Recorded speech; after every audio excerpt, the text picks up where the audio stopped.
안녕하세요. 정말 오랜만에 인사드리는 것 같습니다.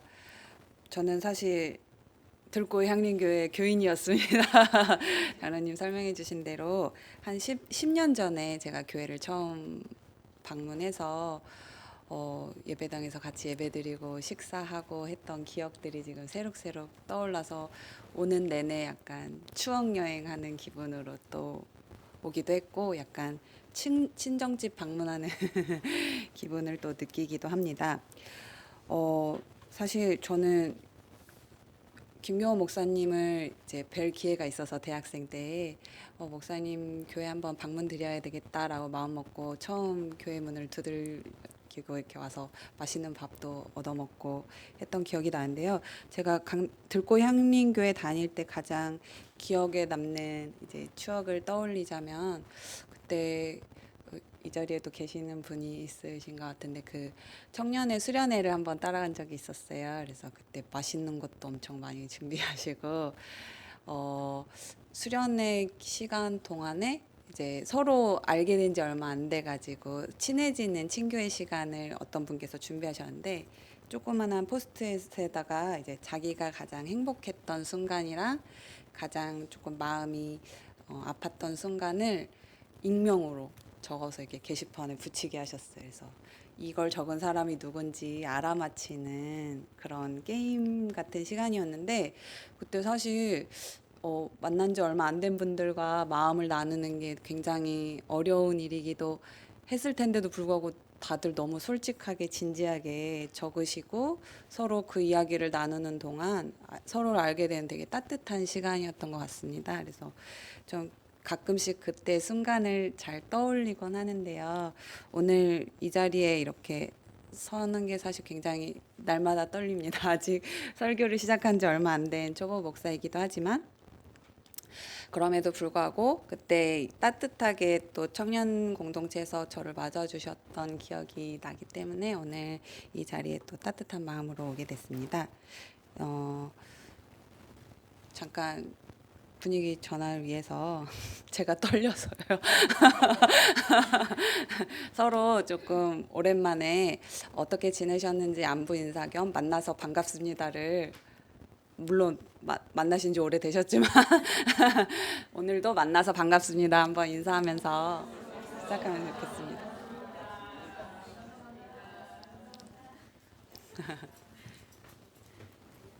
제가 감사합니다. 장로님께서 항상 굉장히 섬세하셔서 제가 뵐 때마다 감동을 받습니다. 사실 서로 마음을 연다는 건 노력만으로 되는 일은 아닌 것 같습니다. 내가 저 사람하고 꼭 친해져야지 마음 먹어도 상대방이 마음을 열지 않으면 일방적으로 친해질 수 없는 것처럼 관계는 나 혼자 할 수 있는 일이 아닙니다. 서로 친하다고 말은 할 수 있어도 실제로 위기가 닥치거나 어떤 사건이 발생할 때 서로에게 실망을 느끼기 쉽고 싸우게 되기도 하는 것 같습니다. 그래서 죽기 전까지 진정한 친구 한 사람을 얻는 것도 굉장히 어려운 일이라고 하죠. 제가 되게 좋아하는 철학자들 뭐 데리다, 몽테뉴, 아리스토텔레스 세 사람이 모두 똑같은 표현을 썼는데 친구를 향해서 오 친구여 친구란 없다네라는 유명한 문구를 남기기도 했을 정도로 진정한 의미의 친구가 무엇인지를 평생 동안 아는 것이 어려운 일이라는 표현인 것 같습니다. 진정한 관계 맺음은 사실 굉장히 이론으로도 실천으로도 다가가기 어려운 주제인 것 같습니다. 사랑의 문제로 넘어가게 되면 이건 더 어려운 주제가 되는 것 같습니다. 사실 사랑하는 표현 중에 당신은 사랑을 참 잘하시는군요 라는 표현을 듣기는 참 어색하시죠. 그래서 사랑을 참 잘한다라는 말도 굉장히 어려운 것 같습니다. 왜냐하면 그것은 뭐 어떤 물리적인 측정이나 객관적인 지표로 측정할 수 있는 그런 깊이가 아니기 때문입니다. 하지만 우리는 쉽게 나는 너를 사랑해, 나는 나라를 사랑해, 나는 친구를 사랑하고 가족을 사랑해 라는 표현을 하게 되기도 합니다. 하지만 보통 이런 확신에 찬 표현을 할 때 진짜 상대방이 사랑을 느끼는지 주의를 깊게 관찰을 할 필요가 있습니다. 사랑에는 꼭 자기를 성찰하고 점검하는 시간이 필요합니다. 내 바깥의 대상을 사랑하는 마음에서 사랑은 되게 좋은 뜻으로 시작이 되지만 결국은 내가 받아야 될 사랑을 되돌려받지 못하거나 돌아오지 않을 경우에 굉장히 서운하고 섭섭하기 마련이기 때문입니다. 그리고 이게 심해지면 폭력적으로 전환되기도 합니다. 처음 사랑을 시작한 초심의 마음은 상대방이 진정으로 잘 됐으면 좋겠고 행복했으면 좋겠는 순수한 마음에서 시작됐을 수 있지만 사랑을 하면 할수록 자기 자신에게 집착하게 되는 현상을 누구나 경험하기 쉽습니다. 그래서 사랑을 주고받는 것에 어쩐지 내가 더 손해보는 것이 커진다고 느껴지기 시작하면 사랑하는 대상에 대한 원망이 시작되고 분노가 쌓이게 됩니다. 그래서 사랑 그 자체의 신비한 감정과 의지는 어느새 희미해지고 조금이라도 나의 손해를 줄여보기 위한 이기적인 자기 사랑이 커지게 되기도 합니다. 정의의 문제로 넘어가 보겠습니다. 이 현상은 훨씬 더 뚜렷하게 드러납니다. 옳음에 집착하게 되면 옳지 않은 대상을 공격함으로써 정당성을 획득하는 방향으로 쉽게 전환됩니다. 당신이 옳지 않기 때문에 내가 옳다라는 프레임에 갇히게 되면 옳음의 기준이 자기 자신밖에 없게 됩니다. 내가 생각하는 정의로움의 기준이 넘어가는 것을 용납하지 못하고 대상을 개조시키거나 무너뜨려야만 정의가 달성되었다고 믿습니다. 그래서 대상을 향한 분노와 공격이 정당화되기 쉽습니다. 개인의 의가 아니라 공동체의 의로 덩어리가 커지면 현상은 더욱 심해질 수 있습니다. 그래서 우리는 옳음에 집착하는 곳에 가면 금방이라도 폭발할 것 같은 활화산 같은 부글부글한 감정들을 느끼기 쉽습니다. 어제 사실 너무 더우셨죠? 지난주에 수련회는 어디로 가셨을까요? 양평 좋은 곳에 가셨네요. 저희 교회도 다음 주일에 수련회를 가게 되는데 어제도 무척 더운 날씨였는데 어제 그 을지로 명동 일대에서 퀴어 퍼레이드 행사가 열렸습니다. 그래서 저도 매년 참가하는 행사이기도 한데 어제 그 성소수자 분들을 축복하는 그 예식에 저도 함께 목사가 된 첫 해 기념으로 또 참여를 할 수 있는 영광을 가지게 되었습니다. 개인적으로 그곳에서 만난 여러 이제 전통을 가진 목사님들도 만나뵐 수 있었고 또 퀴어 성도님들도 만나뵐 수 있었던 것 같습니다. 꽃가루를 준비하셔서 이제 같이 축복 예식문을 읽고 같이 꽃을 이렇게 뿌리면서 서로를 축복하는 시간도 가졌는데요. 굉장히 어떻게 보면 그 퍼레이드가 시작하는 입구에서 사람들이 들어오는 순간을 축복하는 시간으로 시작하는 그 예식이 저는 굉장히 평화로운 순간이었고 기억에 오래 남을 장면들이었던 것 같습니다. 하지만 축복식이 진행되는 바로 맞으면 10m도 안 되는 거리에서 대형 스피커가 등장해서 엄청나게 큰 소리로 이런 예식을 방해하는 그런 현상들도 있었습니다. 우리만 옳다라는 가득한 신념이 활화산처럼 폭발하는 장면을 눈앞에서 경험하고 나서 조금 안쓰럽기도 했지만 스피커 성능이 너무 좋았기 때문에 저 스피커가 어떤 스피커인지 조금 궁금하기도 했습니다. 그 정도로 엄청난 데시벨을 자랑하는 그 신념에 찬 목소리 안에는 문구가 좀 특별하게 다가왔는데요. 우리가 방파제가 되어서 이 나라를 구하겠다라는 그런 문구로 이제 저희 퍼레이드를 하는 사람들을 향해서 그런 기도와 막 엄청난 함성과 찬양을 마구 쏟아내는 장면들이 있었습니다. 우리만 옳다, 우리만 옳으니 우리의 옳음을 방해하는 저 사람들이 세상을 나쁘게 만들 것이다라는 그런 인식이 가득한 장면이었고 그리고 우리만 오르니 우리만 살아남아야 되고 너희들은 파도처럼 부서져서 사라져도 된다라는 섬뜩한 광경이기도 했습니다. 자, 여기까지 제가 이렇게 뭔가 우정과 사랑과 정의에 대해서 짤막하게 말씀드렸는데 이제 그러면 우정도 사랑도 정의도 추구하지 말라는 말처럼 들리실 것 같아서 조금은 염려가 됩니다.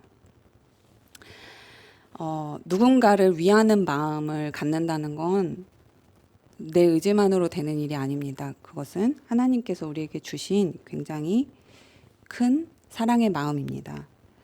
오늘 성서 본문 말씀을 통해 우리를 믿음으로 의롭게 만드시는 하나님의 사랑이 어떻게 우리의 우정도 사랑도 정의도 지켜낼 수 있는지에 관한 단초를 발견하는 시간이 되셨으면 합니다. 편향적인 이기적인 관계 맺음에서 벗어나 서로의 의미를 진정으로 발견하고 믿어주는 해방의 관계가 무엇인지를 질문하는 자리가 되었으면 좋겠습니다. 칭의론이라는 단어를 여러분 많이 들어보셨죠? 네, 개혁 전통에서는 칭의론이 굉장히 중요한 신학적인 화두이기도 합니다. 믿음으로 의롭게 된다라는 뜻인데요. 믿음으로 의롭게 만드는 대상이 나로부터 시작하는 것이 아니고 하나님으로부터 시작한다는 말이기도 합니다. 그래서 내 자격 때문에 내가 의로워진 게 아니고 내가 정의롭게 살려고 의로워진 게 아니고 하나님께서 아무런 조건 없이 거저 값없이 우리에게 주어진 사랑 때문에 우리가 의롭게 된다라는 뜻이 칭의론입니다. 사실 정의로움에 자꾸 집착하게 되다 보면 의로움의 본질 자체가 아니라 누가 정의로운지에 사실 집착하기가 쉽습니다.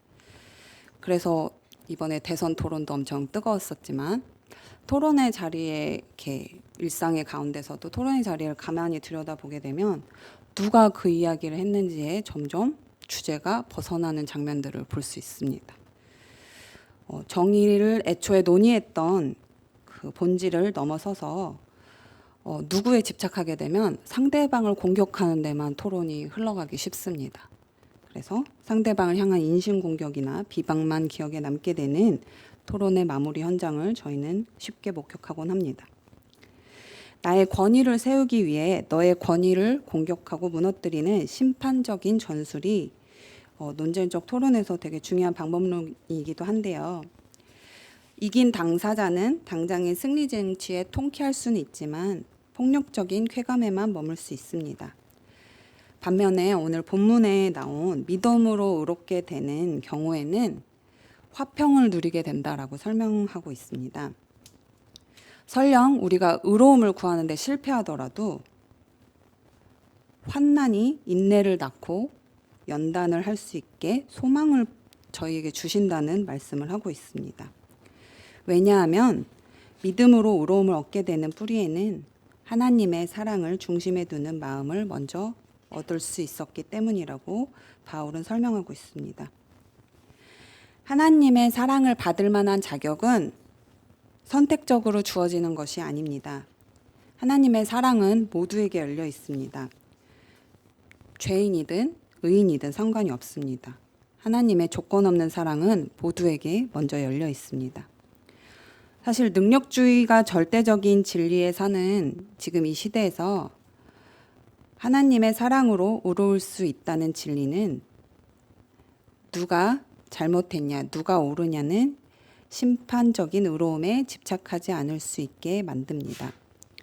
너는 틀렸고 나만 옳다에 집착하지 않습니다. 누구든 차별받거나 소외되어서는 안 되고 해방을 누릴 수 있게 도우시는 하나님의 사랑만이 전부가 됩니다.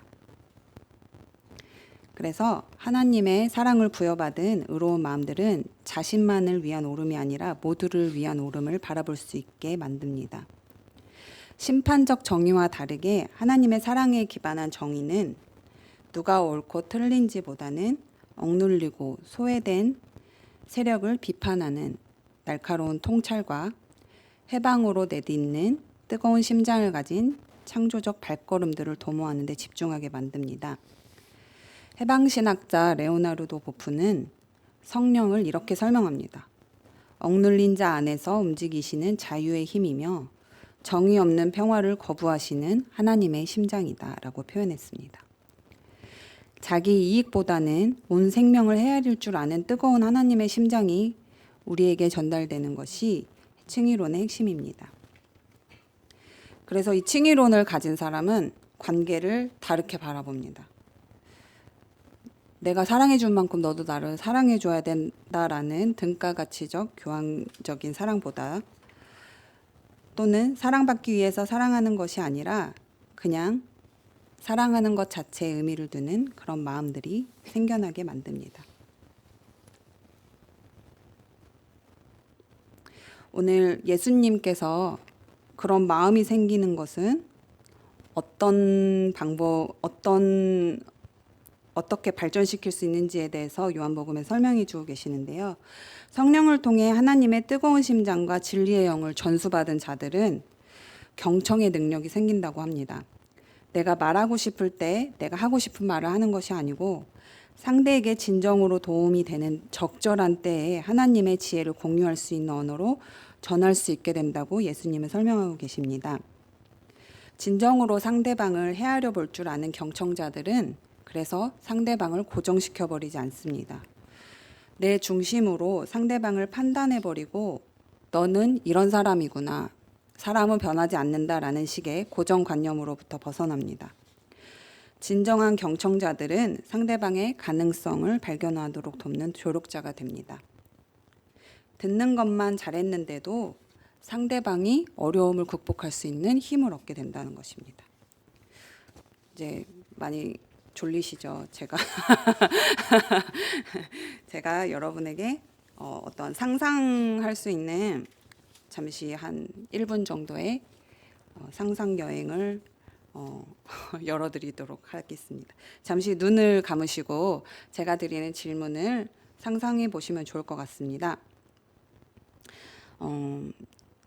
살아온 시절 중에서 다른 사람이 자신의 말을, 자신의 삶을 경청한다고 느끼던 때가 언제였는지, 또 그 순간을 내가 어떻게 느꼈는지를 떠올리며 기억을 더듬어 보셨으면 좋겠습니다.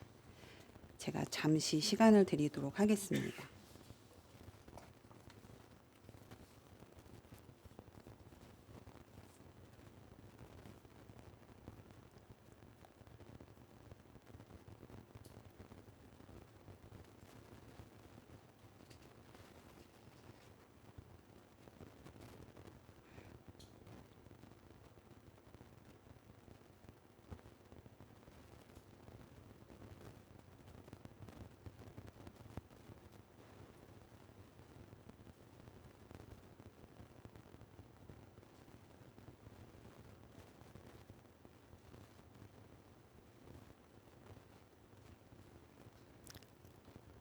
이제 눈을 뜨셔도 좋습니다. 한 분씩 나오셔서 이제 그 이야기를 공유해 보면 좋겠지만 오늘은 시간이 없으니 혹시 그 기억을 떠올리실 때 어떤 감정이 드셨을까요? 보통 이 질문을 드리면 사람들은 눈을 반짝이면서 자기 인생에서 가장 중요했던 순간을 이야기한다고 합니다. 보통은 그렇다고 합니다. 자기도 알지 못했던 어떤 재능을 다른 사람이 알아봐 주던 때를, 극도로 지친 자신에게 절박하게 필요한 것이 무엇인지를 알아챈 사람이 곧바로 손을 내밀어 짐을 나누어 주던 그때를 떠올리곤 한다고 합니다. 상처받은 존재에게 치유를 제공하는 순간입니다. 누군가를 진정으로 바라보는 것이 경청입니다. 누군가의 이야기를 잘 들어주는 것만으로도 우리는 삶에서 큰 도움을 얻을 수 있습니다. 사실 경청은 굉장한 능력입니다. 제가 앞서 이제 우정도, 사랑도, 정의도 혼자서만 할 수 없다고 이야기했듯이 경청 역시 제 마음이 먼저 열려서 상대방을 내 잣대로 재단하지 않고 그 사람이 하는 모든 말과 행동을 온전히 받아들일 수 있을 때만이 가능한 것입니다. 경청의 기술은 사람들이 알게 모르게 굉장히 우리 삶에 큰 영향을 줍니다. 사실 어떤 직장을 구할 때나 회사에서 직원을 채용할 때도 그 상대방이 하는 말을 세심하게 들을 수 있는 귀가 없으면 괜찮은 줄 알고 들어갔는데 괜찮은 줄 알고 뽑았는데 생각과 너무 다르네 라는 경험을 여러분도 하신 적이 있을 것입니다. 또한 학생을 지도하는 교사나 또 아이를 돌보는 부모님들 역시 내 아이가 하는 또는 학생들이 하는 작은 말이나 행동에 주의를 기울이지 못하면 이제 서로의 소통이 어긋나는 경험들을 하게 됩니다. 마찬가지로 우리 일상의 곳곳에는 서로를 알아봐주고 깊이 헤아려주는 경청의 기술이 필요합니다.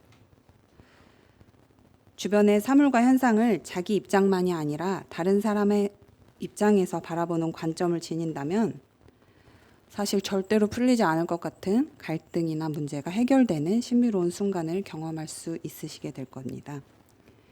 경청을 잘 하는 것만으로도 복잡했던 문제가 풀릴 수 있습니다. 그래서 상대방을 진정으로 바라보는 이 경청은 끊어진 것들을 연결하는 기술이기도 합니다. 내가 스스로를 사랑하지 못할 때 혹은 누군가 혐오로 가득한 삶을 살아갈 때 그런 능력이 얼마나 큰 효과를 거두는지 한번 실험해 보셨으면 좋겠습니다. 요즘 챗 GPT로 많은 것들을 할 수 있다고 들었습니다. 제가 아는 친구는 챗 GPT로 매일 이제 자기 전에 대화를 나누고 위로를 받는다고도 하고 또 우리 어떤 분은 사주를 그렇게 챗 GPT가 잘 본다고 사람들의 사주를 봐주기도 하고 챗 GPT로 안 되는 게 없는 세상이 도래한 것 같습니다. 하지만 유명한 어떤 철학자는 인공지능 시대에 유일하게 인공지능이 할 수 없는 일 한 가지가 있다고 하는데 그것은 사람과 사람 사이의 가능성을 바라보고 연결해주는 일이라고 합니다. 그래서 그걸 할 수 있는 자가 앞으로의 미래를 인도할 수 있는 리더가 될 것이라고 말합니다. 사람들을 겉에 보이는 조건들만 가지고 분석하는 건 인공지능이 훨씬 잘할 것입니다. 실제로 저도 뭐 대통령 이런 사람 어떤 공약으로 어떤 정치를 펼칠 것인지 요약해 주세요. 그럼 따다다다다 하고 엄청 잘 정책 분석을 해주더라고요. 하지만 사람을 진정으로 바라봐주고 그 사람이 가진 잠재력과 가능성을 알아봐주는 건 인공지능도 흉내낼 수 없는 일입니다. 하나님의 정의로움과 사랑의 눈으로 관계를 들여다보면 경청이 필요한 깨어지고 조각난 자리들이 저절로 보이게 됩니다. 저절로 그 자리에 마음이 활짝 열리게 됩니다. 그리고 그 활짝 열린 마음은 하나님의 사랑의 눈으로 다른 이들을 진정으로 바라보는 자세, 그리고 그 사람들을 도울 수 있는 발걸음으로 우리를 인도하십니다. 그 자체가 성령님이 우리에게 주신 의로움을 거저 얻게 된 선물이 아닐까라는 생각이 듭니다. 예수님은 살아생전에 굉장히 많은 분들에게 사랑을 받은 훌륭한 경청의 실천가이기도 하셨습니다. 예수님은 물론 이제 길 위에서 많은 이야기들도 하셨지만 공관복음을 자세히 들여다보시면 예수님의 주변엔 정말 다양한 종류의 사람들이 찾아와서 이야기를 건네는 장면들이 등장합니다.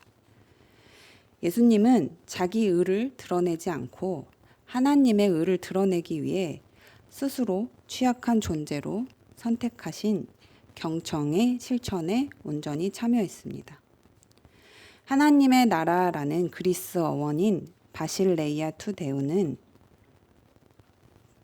실제로 의미는 공간을 만드는 운동이라는 것을 의미합니다. 운동한 목사님께서는 하나님 나라를 생명이라는 가치를 운동 담론 속에 집어넣는 것이라고 표현하셨습니다. 신앙인들의 운동은 정치적인 운동과는 다릅니다. 신앙인들은 어떤 생명도 무시하지 않으시는 하나님의 사랑으로 생명을 살리는 운동에 참여하는 자들입니다. 믿음으로 의로움을 거저 얻은 우리들은 이 은혜를 다른 사람들을 살리도록 듣고 말하는데 쓰게 됩니다. 어떤 생명의 가능성도 무시하거나 중지시키지 못합니다. 복음이 주는 생명사랑의 메시지를 나를 드러내기 위해서 쓰시는 게 아니라 모두 함께 더 정의롭고 모두 함께 더 평화로운 자리를 일구도록 전달하는 데 운동하게 됩니다.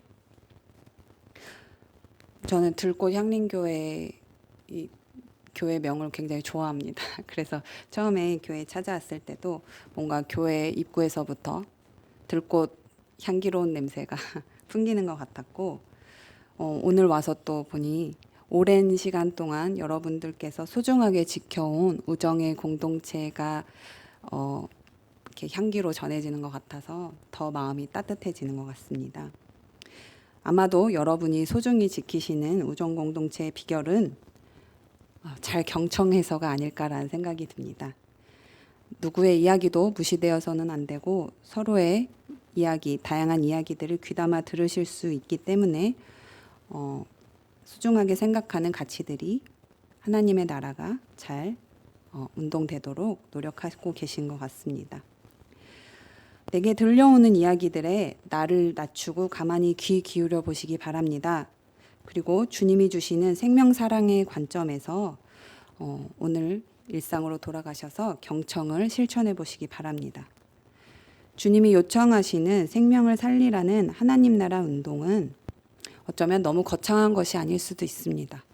내게 주어진 사람들과 또 시대의 사건들에 가만히 귀 기울여 보시고 무슨 말씀을 하시는지 하나님의 관점에서 실천하는 우리 모두가 되기를 간절히 기원해 봅니다. 주신 말씀 기억하며 침묵으로 기도하도록 하겠습니다.